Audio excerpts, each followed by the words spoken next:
यहां तक किसी को कोई डाउट?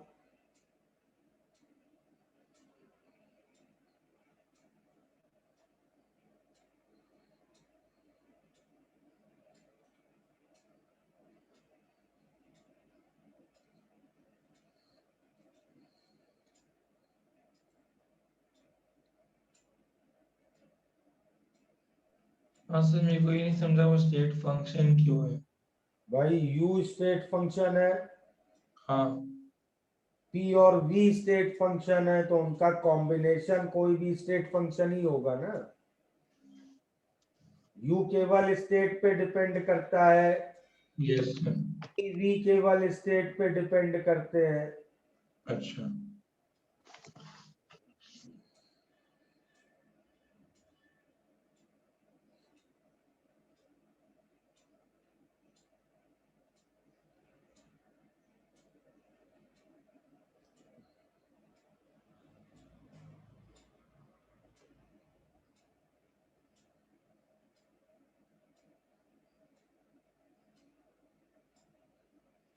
नोट कर लिया इतना?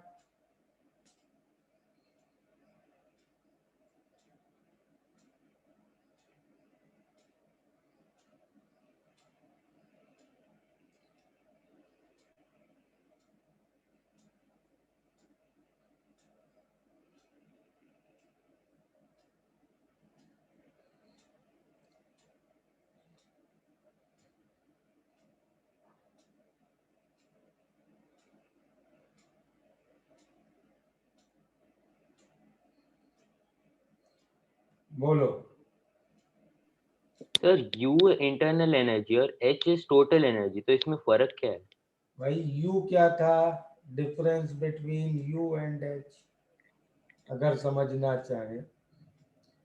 यू क्या था अन्वय? Sir internal energy which is potential energy plus kinetic energy of the system. U था internal energy, correct. Yes sir. और इंटरनल एनर्जी का मतलब था kinetic plus potential energy Yes sir. Of molecule. तो बेसिकली इंटरनल एनर्जी का significance था it was total energy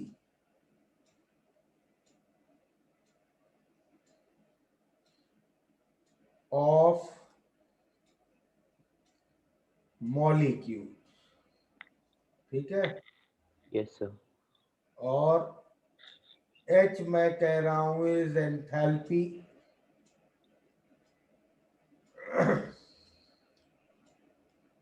which is total energy of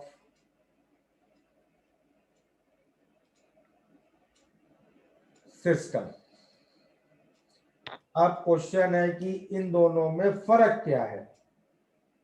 यही doubt है ना कि भाई total energy of Yes. Molecules और टोटल एनर्जी ऑफ सिस्टम में डिफरेंस क्या है। देखो क्या होता है, ये मान लो एक सिस्टम है, ठीक है, दिस इज अ सिस्टम, इसके अंदर मॉलिक्यूल्स होंगे, करेक्ट। इन मॉलिक्यूल्स की कुछ काइनेटिक एनर्जी होगी, कुछ पोटेंशियल एनर्जी होगी, ओके। उन सबको टोटल किया, हमें इंटरनल एनर्जी मिल गई। लेकिन हर इंस्टेंट पे कुछ मॉलिक्यूल्स वॉल से कोलाइड किया होगा हर इंस्टेंट पे, सही है। कुछ मॉलिक्यूल्स तो होंगे ना जिन्होंने इसी इंस्टेंट पे वॉल से कोलाइड किया हुआ होगा। तो जब वॉल से कोलाइड किया होगा जिस इंस्टेंट पे, उस इंस्टेंट पे उन्होंने अपनी सारी एनर्जी वॉल को दे रखी होगी, जो अगले इंस्टेंट पे वो लोग वॉल से वापस लेंगे, लेकिन उस इंस्टेंट पे वो वॉल के पास है, करेक्ट। तो हर समय थोड़ी एनर्जी वॉल के पास भी रहती है और वो इंटरनल एनर्जी में अकाउंट नहीं हुई है, करेक्ट। तो एंथैल्पी हम कैसे डिफाइन कर रहे हैं? यू, यू क्या है? जितनी एनर्जी अभी मॉलिक्यूल्स के पास है plus PV. PV term accounts for the energy which is with the wall at any instant. Okay. So therefore H becomes total energy of the system. Difference clear है अब enthalpy और internal energy का?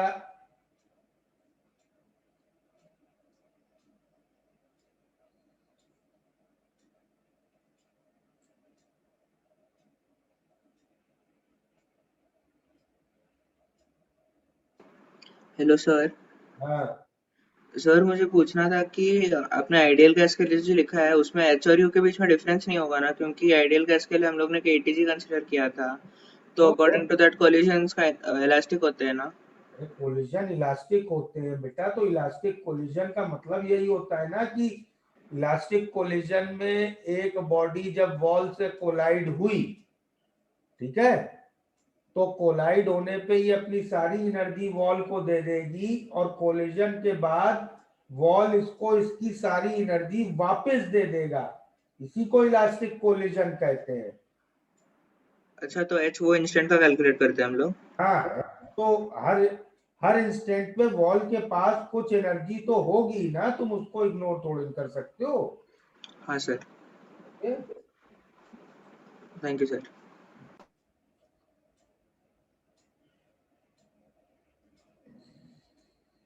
हाँ sir, ये PV वाली term कैसे है? मतलब हम एवरेज काइनेटिक एनर्जी तो F/2 RT लेते थे, तो वही का काइनेटिक एनर्जी कोलाइड से करेंगे ना? कुछ तो डिबेट जाओ यू मतलब वॉल एनर्जी पीवी कैसे आ रही है, ओके, यस उसको तुम एज अ फैक्ट मानो, ओके, ओके सर, उसको अभी हमारे सिलेबस के स्कोप के बाहर है। Okay sir. ओके, कंसेप्चुअली तुम्हें समझाने के लिए बस मैंने इस टर्म को यूज कर लिया। Okay, okay sir.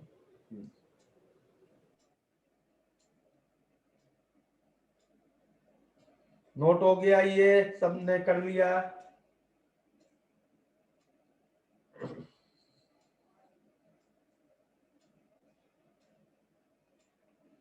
और कोई डाउट किसी को?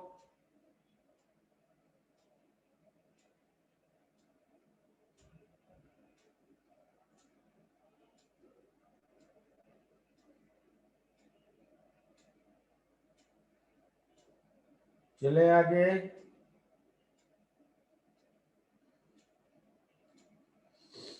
Okay,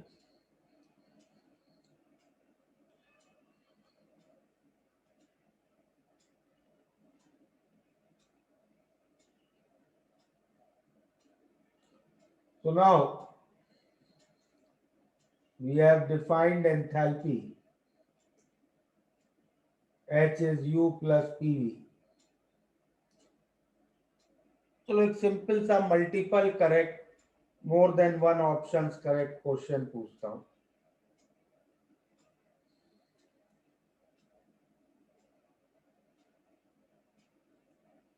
Which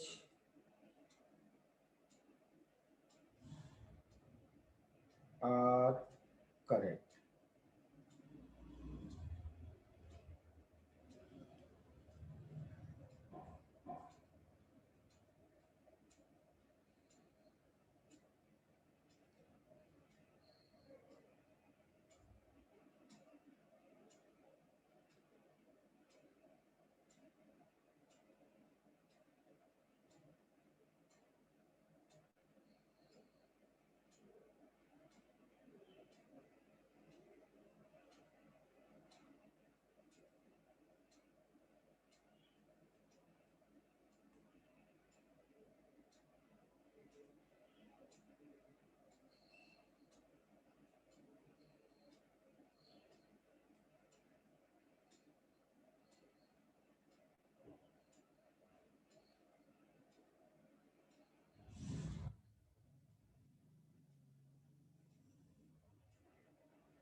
Who is giving me answer to this problem?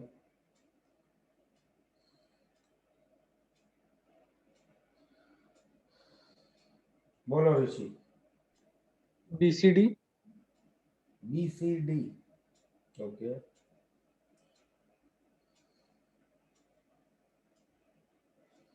निश्चित. सर बी तो करेक्ट होना चाहिए मेरे हिसाब से पक्का, और CD, BCD. BCD. C and D I'm not sure of, but B correct ही होना चाहिए. Yes. Sir C and D तो है, बी का पता नहीं. सी एंड डी है करेक्ट. ये ने बेचारे ने क्या गलती कर रखी है? बोलो जय. हाँ सर, ये भी करेक्ट ही है सर. वो डिफरेंशियल इक्वेशन में आपने वो डीपीवी को अपने डेल्टा पीवी कर दिया, ये भी करेक्ट ही है. चारों करेक्ट है मतलब. ABCD. Yes sir. Okay. So this was a JEE problem. More than one option correct. और मार्किंग स्कीम इसकी +5 -2 थी, मतलब 7 मार्क्स का टोटल गेम था ये प्रॉब्लम अपने आप में. And the correct answer to this problem is ACD.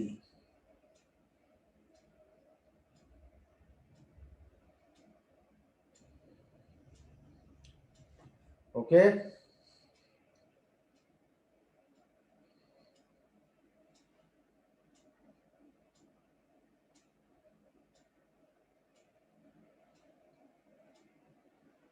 Note कर लो.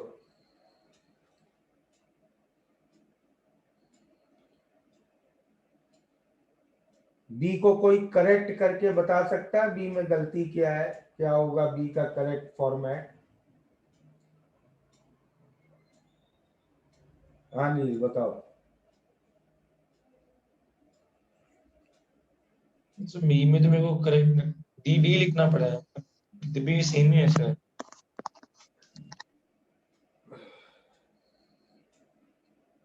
बोलो एडन. सर ब्रैकेट में लिखना चाहिए था pressure and volume both not constant. हाँ बेटा, वो तो जब कुछ नहीं लिखा है दैट इज ऑटोमेटिकली मेंट कि pressure and volume are not constant. Yes sir, नहीं तो मेरे को मिस्टेक नहीं मिल रहा. नहीं तो नहीं मिल रहा है.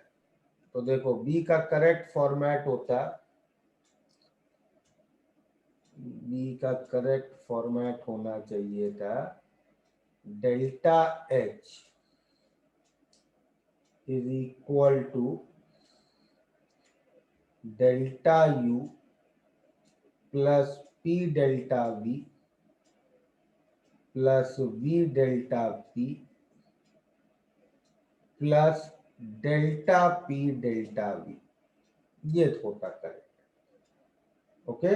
तो वो डेल्टा P डेल्टा V की टर्म मिसिंग है, इसलिए ऑप्शन बी गलत है. क्लियर है? नोट कर लो इतना.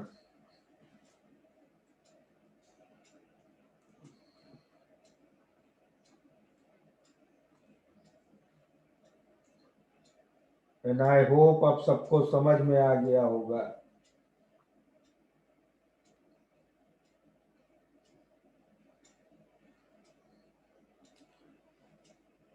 बोलो जय.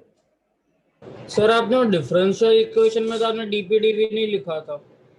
बेटा ये तो कैलकुलस में किया होगा ना. चलो अच्छा, मैं तुमसे एक क्वेश्चन पूछता हूँ जय. Yes sir. मेरे पास एक रेक्टेंगल है. हाँ सर. इस रेक्टेंगल की लेंथ है P यस सर. और इसकी ब्रेथ है V.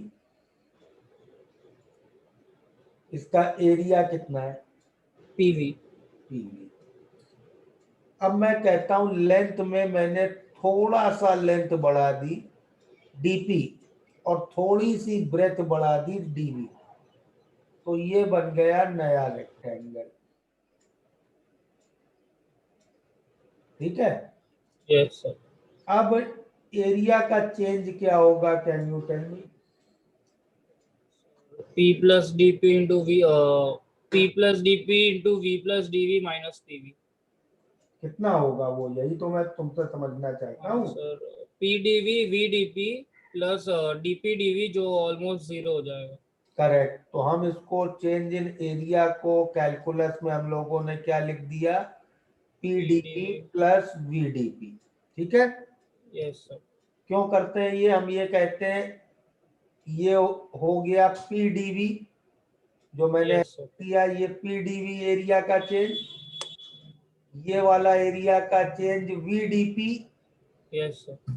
और ये जो छोटा सा एरिया है यहाँ डीपीडीवी, ये हम निग्लेक्ट कर देते हैं। Okay sir. ओके, सर तो उससे एरर्स नहीं आते? बहुत थोड़ी आती ना, क्योंकि DP is the smallest change and dv is the smallest change that can occur. Okay, okay sir. but delta में कंसिडरेबल चेंज होता है।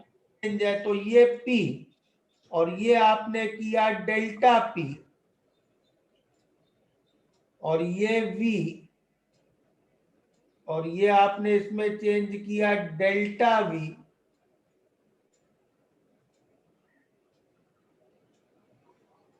अब ये p डेल्टा v हुआ, ये v डेल्टा p हुआ। अब आप डेल्टा p डेल्टा v को निग्लेक्ट नहीं कर सकते हैं, नहीं छोड़ सकते हैं उसको। Yes sir. क्लियर? सर हाँ सर, ये समझा। और एक डाउट था सर, ये हम p डेल्टा v और v डेल्टा p लिखते हैं, तो उसमें जो v और p है वो इनिशियल रहेंगे कि फाइनल वाले? मैं नेक्स्ट क्वेश्चन पूछने जा रहा हूँ, that is the part of my next question. Okay sir. Next question पे विच आर करेक्ट। तो पिछला वाला तो प्रॉब्लम जेई में पूछा ही जा चुका है। अब मान लो इस तरह से पूछ ले,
यस,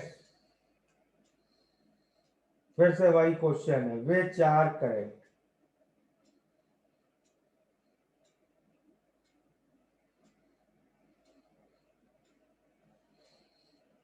बोलो एफ जी। एफ, बस दो। Yes sir. ओके,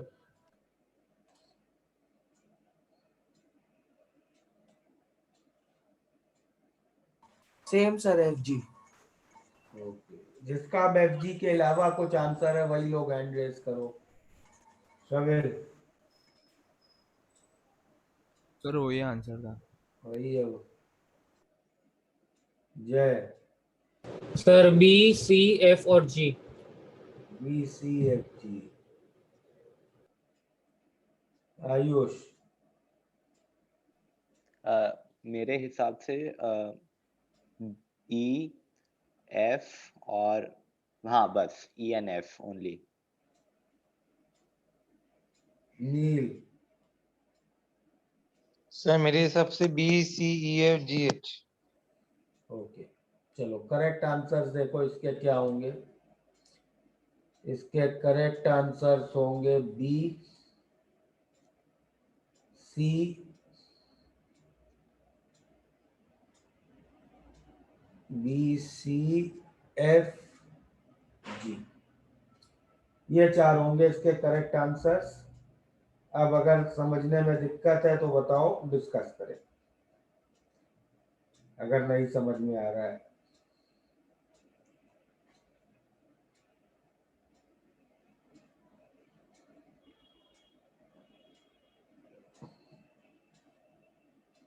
सर वो ई एन एच क्यों नहीं है वो नहीं समझा। ई में देखो क्या है, इसी डेल्टा पी डेल्टा वी।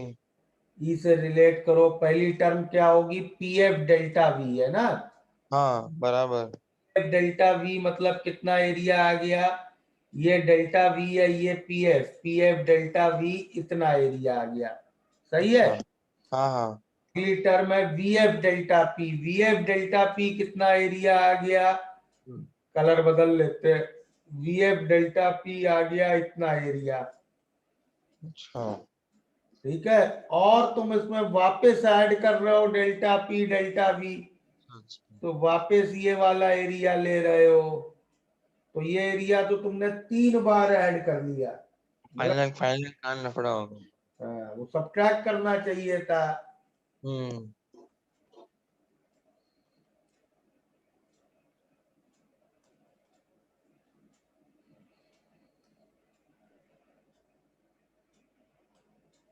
बोलो। हाँ सर, वो ऑप्शन वाला पेज दिखाओ ना। दो डाउट है मेरे को। हाँ सर, मेरे को ये समझ में नहीं आया कि यहाँ पे बी सी क्यू हुआ। बी में पहली टर्म क्या है देखो। Delta V. अरे oh sir, initial pressure. P I delta V. हाँ आई डेल्टा वी देखो कितना एरिया होगा, ये डेल्टा वी है, ये पी आई है, तो पी आई डेल्टा वी इतना एरिया हुआ। जी सर। और दूसरी टर्म क्या है देखो, V F delta P. V F delta P इतना एरिया हुआ। सब कुछ आ गया ना अकाउंट में। हाँ ओके। अच्छा सर, समझ गया। Thank you sir.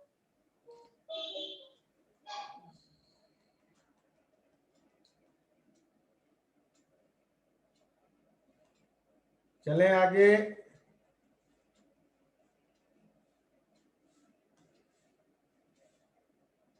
क्लियर है अब सबको ये।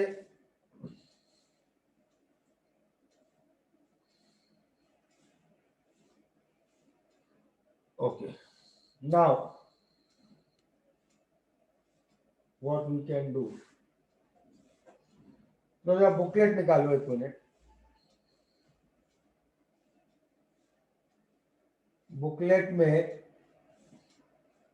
एक तो विंडो का प्रॉब्लम और एक एडवांस लेवल का प्रॉब्लम करते हैं लोगों। Just let me open the booklet.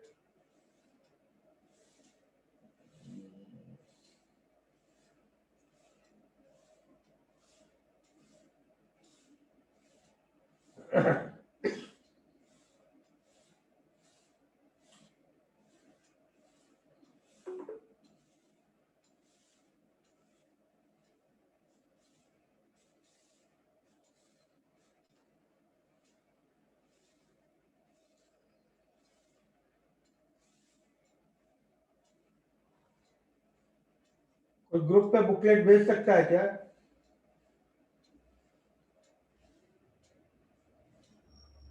बोलो अंश।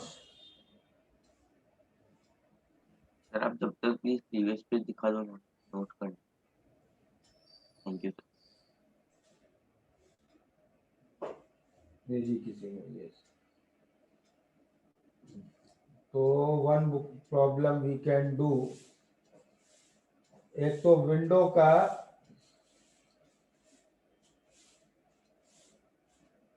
विंडो में सब्जेक्टिव एक्सरसाइज में 25 यही लिख देता हूँ, विंडो में सब्जेक्टिव का 25। ध्यान से करना प्रॉब्लम, डोंट बी इन अ हरी। और एडवांस लेवल का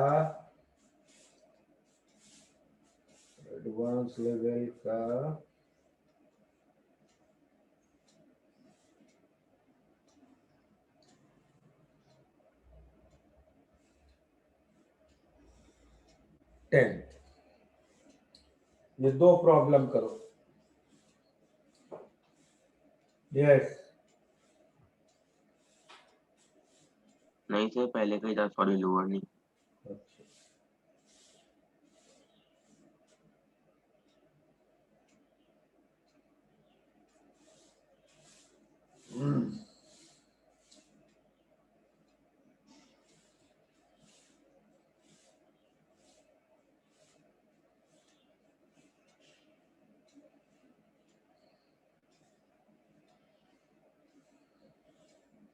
सर एक बार एरिया वाला पेज दिखा दोगे, स्क्रीनशॉट ले लूंगा जल्दी से। एक minute sir.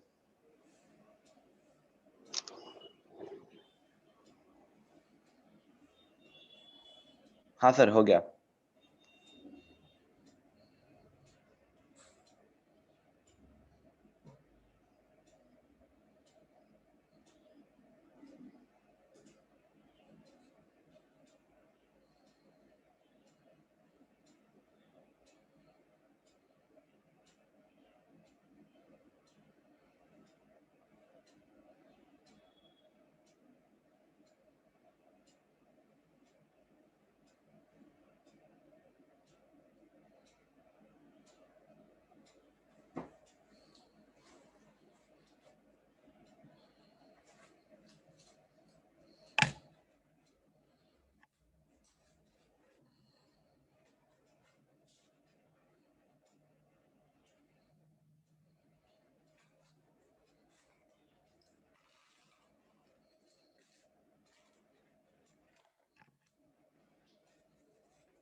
Yes, sir. Can you please discuss the questions? आ गया तुम्हें? नहीं सर, नहीं समझ आ रहा. कौन सा विंडो वाला? क्या किया तुमने बताओ? विंडो वाले में कैसे? लिक्विड्स में अप्रोच कैसे करना है वो नहीं समझ आ रहा सर. ये जो इक्वेशन तुमने लिखी थी, ये जो सबसे ये वाली इक्वेशन, यस सर. ये इक्वेशन तो सबके लिए वैलिड है ना? Yes sir. ये तो गैसेस के लिए केवल वैलिड है नहीं? तो यहीं से अप्रोच सोचो. चलो स्टार्ट करते हैं. क्या क्या दिया इंफॉर्मेशन हमें विंडो वाले प्रॉब्लम में?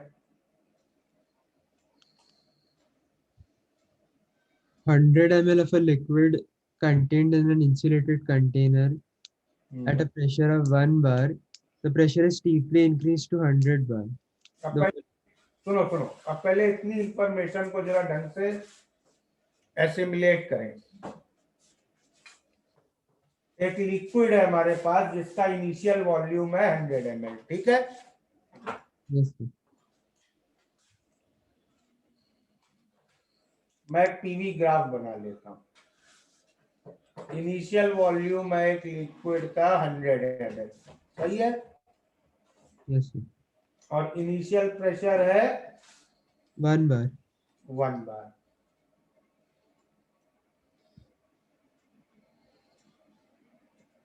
अब आगे क्या लिखा है पढ़ो. The pressure is steeply increased to 100 bar. इसका मतलब क्या है? मतलब irreversible. मतलब इरिवर्सिबल प्रोसेस. Very good. तो pressure is steeply increased to 100 bar. तो फाइनल प्रेशर हो गया 100 बार. सही है? Yes sir. और फाइनल वॉल्यूम हो गया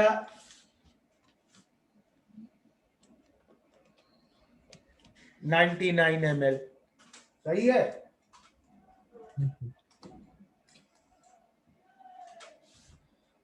At this constant pressure, find delta H and delta U. अब ये कैसा प्रोसेस हुआ बताओ अमोघ? किस कैटेगरी का प्रोसेस हुआ ये? सर irreversible पर एनीबॉडी? हर कोई अब अनम्यूट कर सकता है खुद. Sir adiabatic. Adiabatic. Insulated vessel. Sir insulated वैसा तो हीट एक्सचेंज में इरिवर्सिबल एडियाबैटिक प्रोसेस हुआ. सही है? इरिवर्सिबल एडियाबैटिक के Yes, लिए sir. क्या इक्वेशन लगा सकता हूं? Delta U is equal to W. और कोई प्रोसेस इक्वेशन है क्या? नहीं सर, वो सब No, sir. के लिए थे वो सब. वो जो प्रोसेस इक्वेशन लिखती थी NCV delta T is minus P external VF minus VI, वो मत लगा देना. वो गैसेस के लिए वैलिड है ना? तो मैं पहले तो इसमें क्या वर्क ढूंढ सकता हूं किसी तरह? Can anybody tell me how to find work?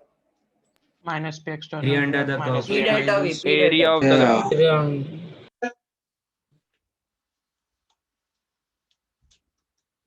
Correct?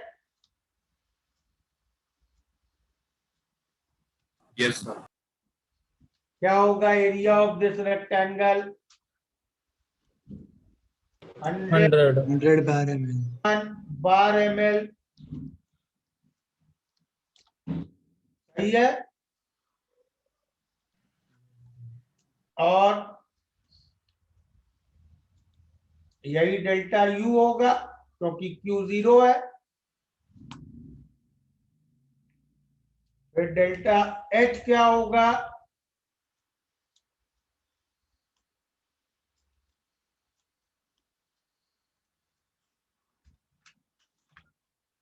Correct?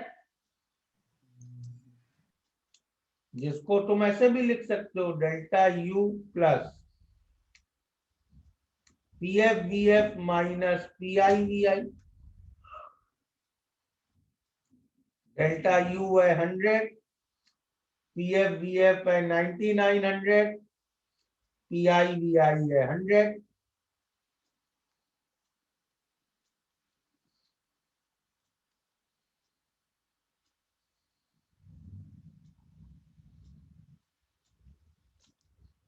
आया समझ में? Yes sir sir. ये नहीं समझा आपने एडियाबैटिक कैसे कंक्लूड किया?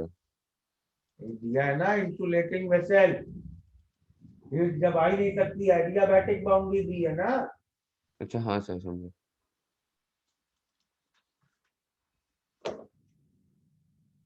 सर बोलो। तो वर्क मतलब बेसिकली देखा कि changing pressure into changing volume हमने वर्क पकड़ लिया ना। यार वर्क का ऐसा एरिया अंडर ग्राफ वाला सेक्शन देखो ना, ग्राफ में कराया था। हाँ yes yes yes okay.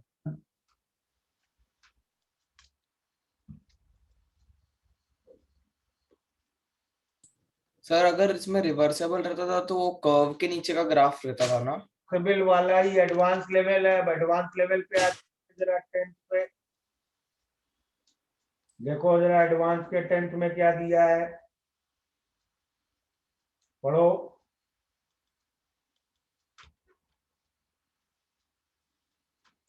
Pressure over 1000 ml of a liquid is gradually increased from 1 bar to 1001 bar under adiabatic condition.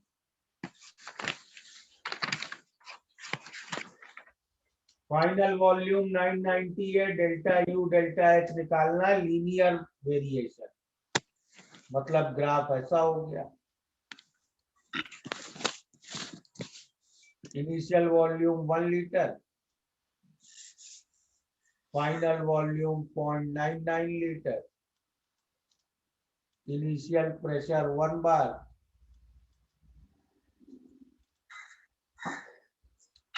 Pressure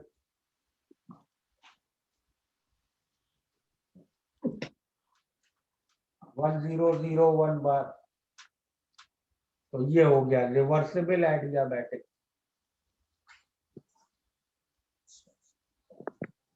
क्या इक्वेशन थी रिवर्सिबल एडियाबैटिक की?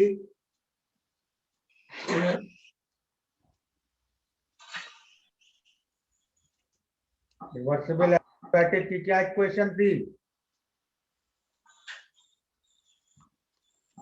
सर वो डेल्टा यू इक्वल टू वो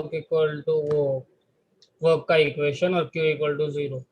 पीवी कांस्टेंट लगा सकते हैं? No no sir.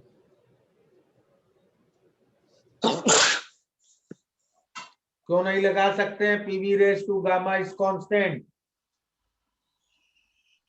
That is only for gases. Gases है ना वो। Very good, very good.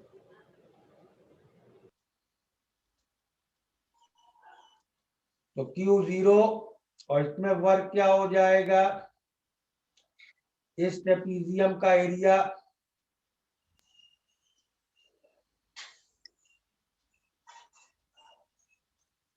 तो वर्क हो गया। पहले ट्राइंगल का निकाल लेते हैं, half base into height rectangle का, सही है।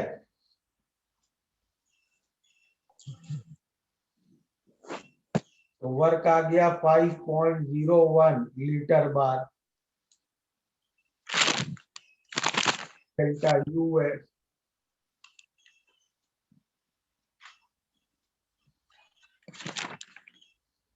इसका माई कन्म्यूटेड है जय T45 जय, म्यूट करो।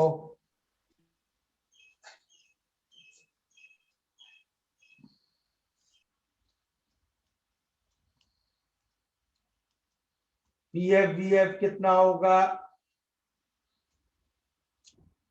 990.99। PIVI कितना होगा? PIVI जस्ट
हाँ बोलो रचित। सॉरी सर, गलती से हो गया। क्लियर है ये प्रॉब्लम सबको?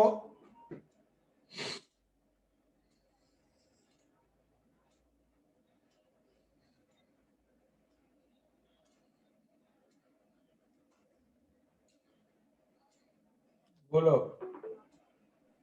तो ग्रेजुअली दिया इसलिए रिवर्सिबल है ना,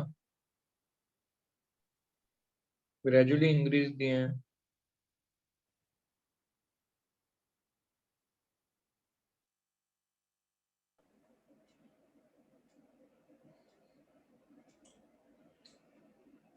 सर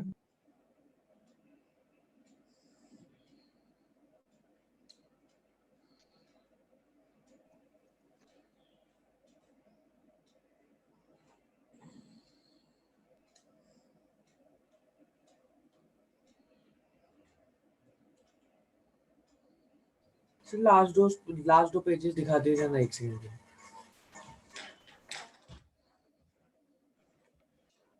सर हाँ सर मैं ये कह रहा था, ग्रेजुअली इंक्रीज दिया था इसके अंदर रिवर्सिबल लिया था ना, और लास्ट वाले क्वेश्चन में एडवांस में।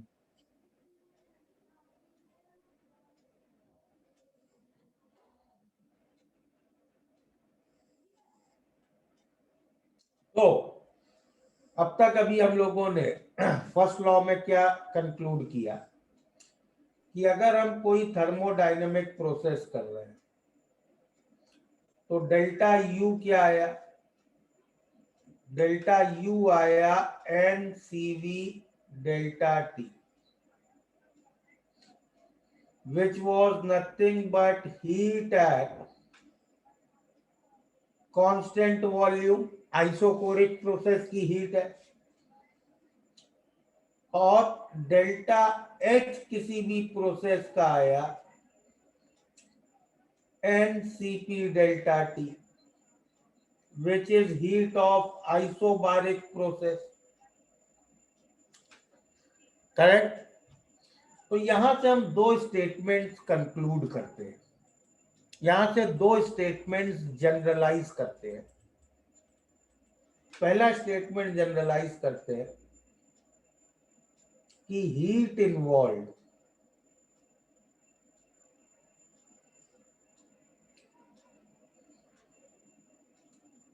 in a constant volume change, हम वॉल्यूम कांस्टेंट रख के कुछ भी चेंज करें,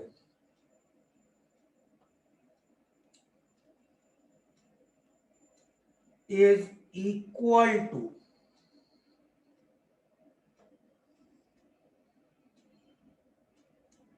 change in internal energy।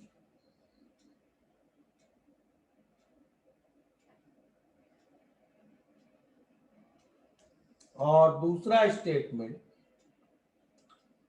Heat involve in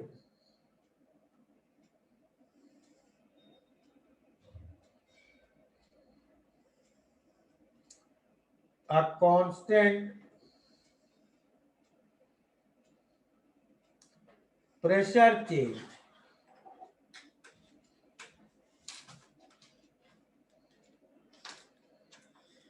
is equal to change in enthalpy।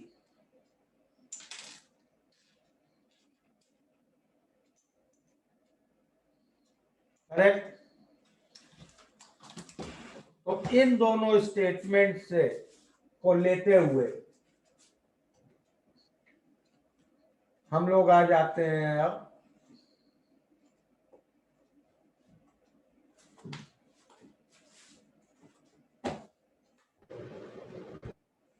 Thermochemistry में।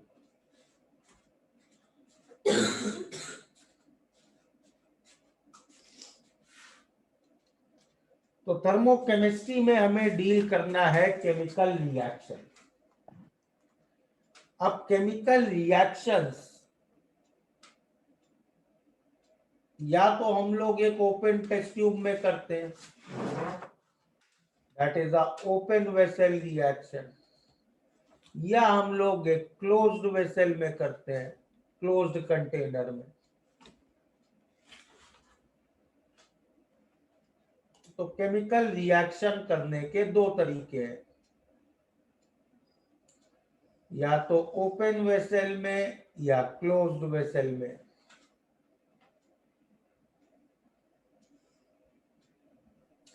ओपन वेसल में अगर हम रिएक्शन कर रहे हैं तो क्या कंडीशंस हैं रिएक्शन में? सर वो प्रेशर कांस्टेंट है। मतलब आइसोबारिक कंडीशंस में कर रहे हैं। Yes yes sir. और क्लोज्ड वेसल में कर रहे हैं आइसोकोरिक वॉल्यूम कांस्टेंट। आइसोकोरिक। लेकिन ओपन वेसल में करें या क्लोज्ड वेसल में करें, जब केमिकल रिएक्शन कर रहे हैं तो कंडीशन डेफिनेटली आइसोथर्मल है।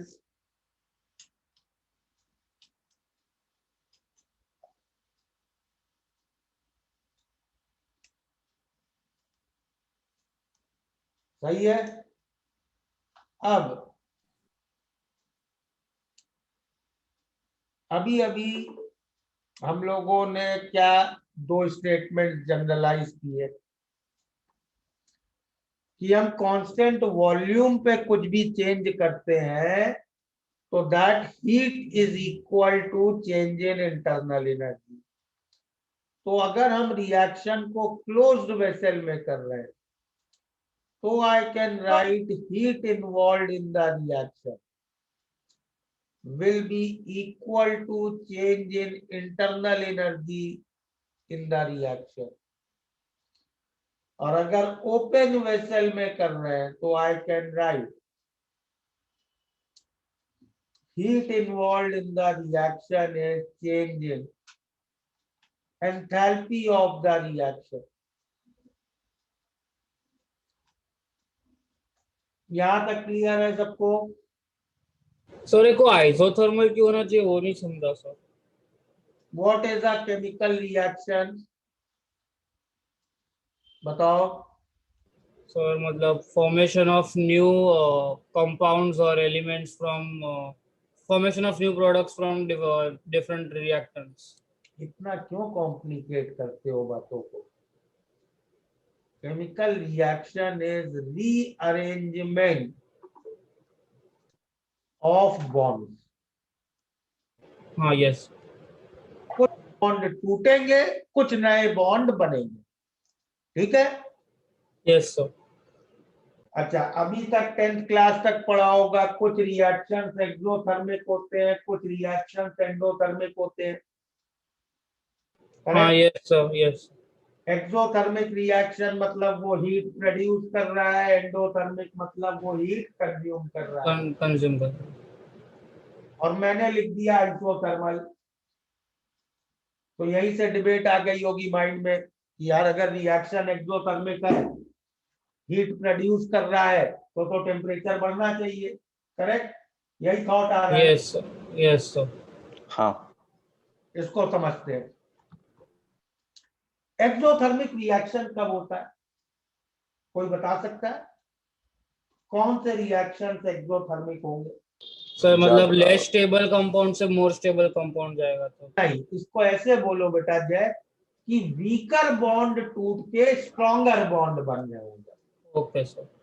करेक्ट? अब तो हम yes sir. We should speak in correct term. तो वीकर बॉन्ड तोड़ के स्ट्रॉन्गर बॉन्ड अगर बने तो रिएक्शन एक्सोथर्मिक होगा। ओके? Yes sir. मान लो एक रिएक्शन है A goes to B, ठीक है? और A की बॉन्ड एनर्जी है 20 और B की बॉन्ड एनर्जी है 30। तो किसके बॉन्ड स्ट्रॉन्गर हैं?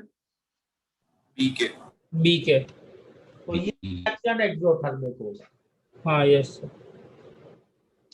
अब मान लो मेरे पास 10 मॉलिक्यूल है A के, 10 मॉलिक्यूल है ए के और मुझे रिएक्शन कराना है, इनको बी बनाना है, ठीक है।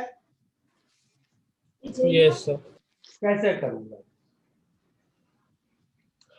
भाई? रिएक्शन कोई भी हो, एक्सोथर्मिक एंडोथर्मिक, शुरू कराने के लिए तो हमें उसको कुछ एनर्जी देनी पड़ती है, ठीक है। Yes sir. तो मैंने इसको अपनी ओर से 40 एनर्जी उधार दे दी। हमने कहा 40 एनर्जी ले लो। 40 एनर्जी से क्या होगा? 2 ए के बॉन्ड टूट जाएंगे, 8 बचेंगे, क्योंकि एक ए के बॉन्ड तोड़ने में 20 एनर्जी लगती है। Yes sir. Yes sir. 2 ए के बॉन्ड टूट गए और 8 ए बचे। अब वो जो 2 के टूटे उससे क्या बनेगा? 2 बी बनेंगे। Yes sir. 2 बी बनने में कितनी एनर्जी मिलेगी? 60। तो ये तो हमने दी थी 40। अब 60 और मिल गई रिएक्शन से, और 3 टूटेंगे। और 3 टूट गए, कितने बचे? 5 है इसके। 5 बचे। Yes sir. बी बने, यस सर। उससे कितनी एनर्जी मिली? 90 मिली और रिएक्शन से मिली। इससे क्या होगा? एक बचे। 4 के टूट जाएंगे और 10 एनर्जी बची रह जाएगी। Yes sir. और 4 बी बनेंगे, उससे कितनी एनर्जी मिलेगी? 120। अब बचे हुआ एक का भी बॉन्ड टूट जाएगा, इससे और कितनी मिल गई? 30। और पहले से कितनी बची रह गई थी? 130 minus 20 110 से बची थी और 30 और मिली 140 140 में 40 मेरी थी, मैंने वापस ले ली। Yes sir. 100 बची। Yes sir. अब इस 100 से टेम्परेचर बढ़ेगा, एक्सोथर्मिक है, हीट रिलीज। Yes sir. लेकिन जब तक ये रिएक्शन हो रहा था तब तक टेम्परेचर बढ़ा क्या? No sir, heat no sir. Reaction खत्म होने के बाद टेम्परेचर बढ़ा। तो while the reaction is going on, जितनी भी हीट प्रोड्यूस हो रही है वो अगले ए के बॉन्ड तोड़ने में जा रही है। तो while the reaction proceeds conditions are isothermal. एक बार रिएक्शन खत्म हो गया फिर हीट टेम्परेचर बढ़ा सकती है, कम कर सकती है, लेकिन जब तक रिएक्शन चल रहा है तब तक heat is involve only in bond breaking और bond making. Okay okay sir, समझ में आया सबको? आइसोथर्मल का मतलब क्या है? Yes sir. ये एक्चुअली पूरे काम को 2 पार्ट में बांट दिया है। मैंने एक एक्सोथर्मिक रिएक्शन किया, फाइनली टेम्परेचर बढ़ेगा, लेकिन इसको माइंड में 2 पार्ट में बांट के सोचो। पहला पार्ट रिएक्शन हुआ, रिएक्टेंट से प्रोडक्ट बने और हीट बनी, ये हुआ थर्मोकेमिस्ट्री। फिर जो हीट बनी वो बने हुए प्रोडक्ट का टेम्परेचर बढ़ाएगी, वो होगा थर्मोडायनेमिक्स। Is that clear? तो जब तक रिएक्शन चल रहा है तब तक टेम्परेचर कांस्टेंट है। Should I move forward now? Yes sir. तो यहाँ पे 90 + 120 क्यों नीचे लिखा? हमें सिर्फ 120 आया था ना, बी का जितना है। अरे 4 बी से 120 आएगा ना। हाँ तो सिर्फ 120 लिखना चाहिए ना।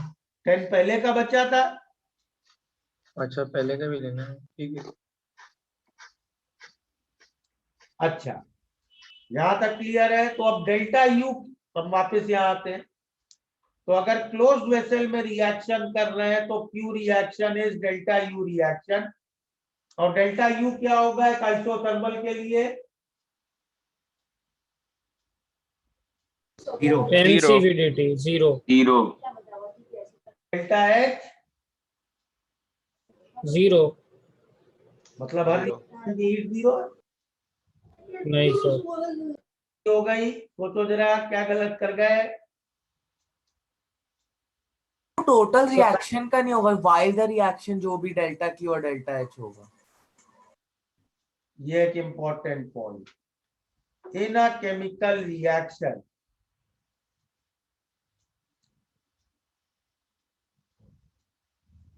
internal energy and enthalpy do not change due to temperature. They change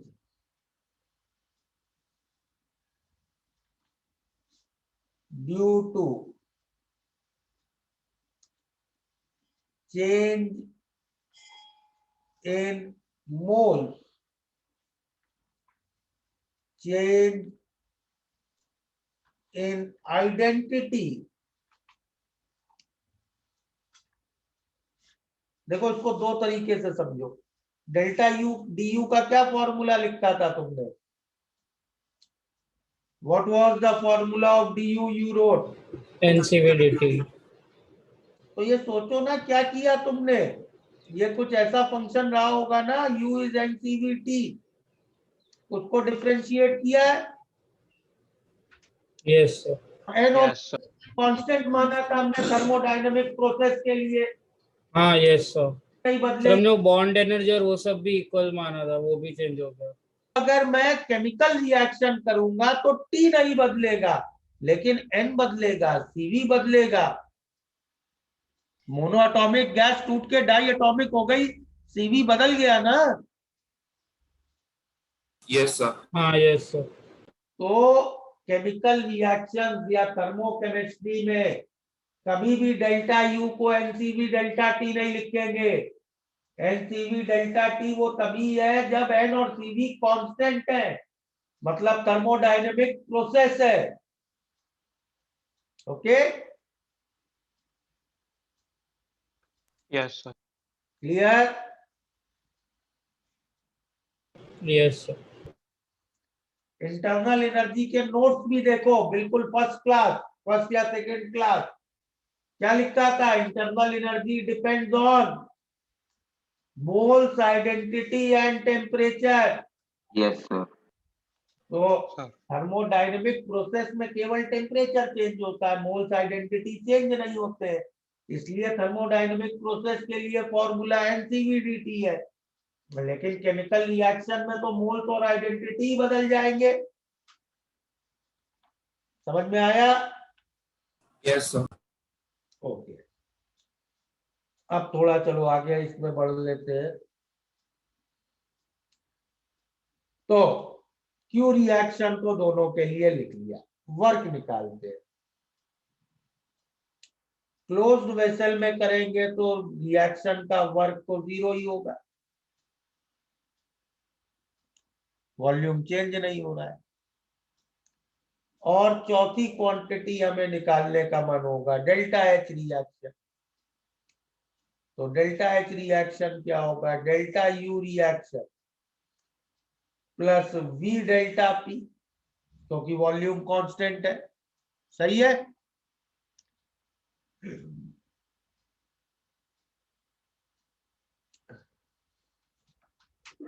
इसको क्या लिख सकते हैं आगे? Delta U reaction plus V into, अब यहां पे एक अजम्पशन लेते हैं। अजम्पशन क्या? फैक्ट की है कि भाई pressure applied will be mainly due to gases on all walls of container.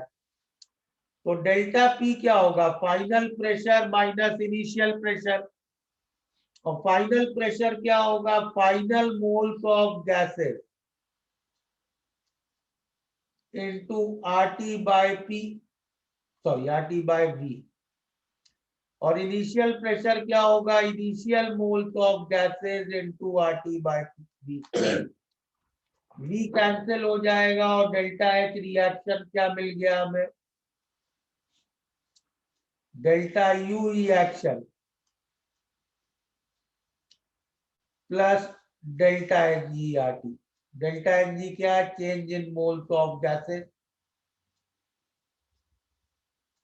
ये डेल्टा एच निकालने का तरीका आ गया। क्यू और डेल्टा यू का रिलेशन और ये वर्क। और अगर ऐसा ही ओपन वेसल में कर रहे होते तो वर्क क्या होता? Minus P delta V, that is V final minus V initial. और अगेन हमें मालूम है गैसेस के आगे सॉलिड्स और लिक्विड्स का वॉल्यूम नेग्लिजिबल होता है, तो minus P into final moles of gases into R T by P minus initial moles of gases into R T by P. तो वर्क आ गया रिएक्शन में minus delta H G R T, और फिर delta U will be Q plus W. तो delta U of reaction हो गया delta H of reaction minus delta H G R T. तो ये हो गए ओपन वेसल के लिए।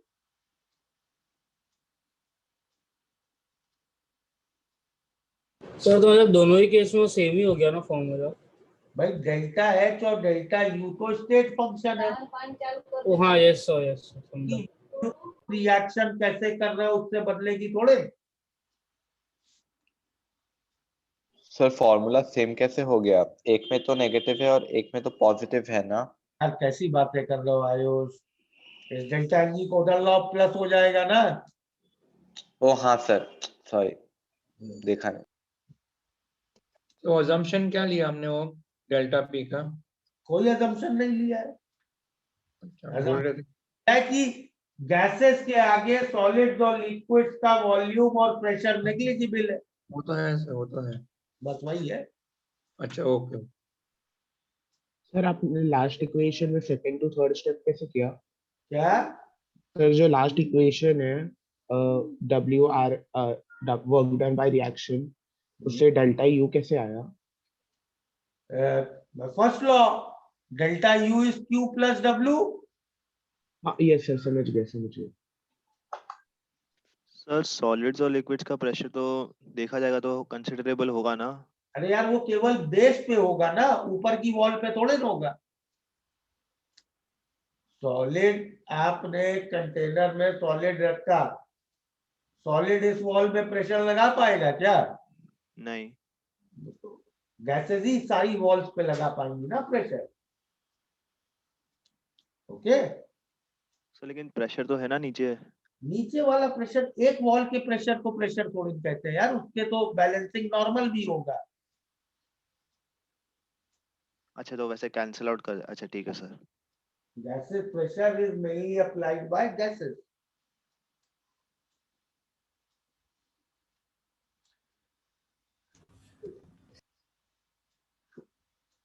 सर आपने वो ओपन वेसल का लास्ट वाला इक्वेशन कैसे कंक्लूड किया, वो एक बार बता देंगे वापस? और delta U is Q plus W. Yes sir. तो क्यू डेल्टा एच है। Yes sir, understood. Thank you sir, thank you so much.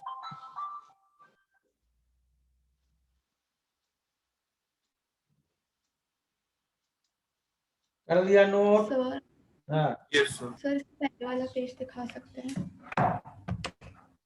ये यस।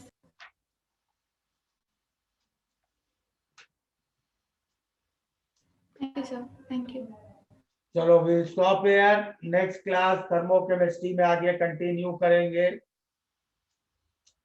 ओके पर थर्मोडायनेमिक्स का कोई डीबी भी चालू करना है क्या? आपने बताया कर लो। फर्स्ट लॉ तो हो गया ना थर्मोडायनेमिक्स का। अब थर्मोकेमिस्ट्री फर्स्ट लॉ, फिर थर्मोडायनेमिक्स सेकंड लॉ, फिर थर्मोकेमिस्ट्री सेकंड लॉ, इस तरह ही चलते रहेंगे। सर डीबीपी सेंड कर दो ना ग्रुप पे। अरे यार लास्ट वीक कैसी बातें कर रहे हो, सारे ग्रुप्स पे भेजी है, लास्ट वीक ही भेजी है। तो पहला डीपीपी पहले 1-2 कर सकते हैं ना? पहले 1-2 नहीं, पहले 4-5 कर सकते हो। Okay sir.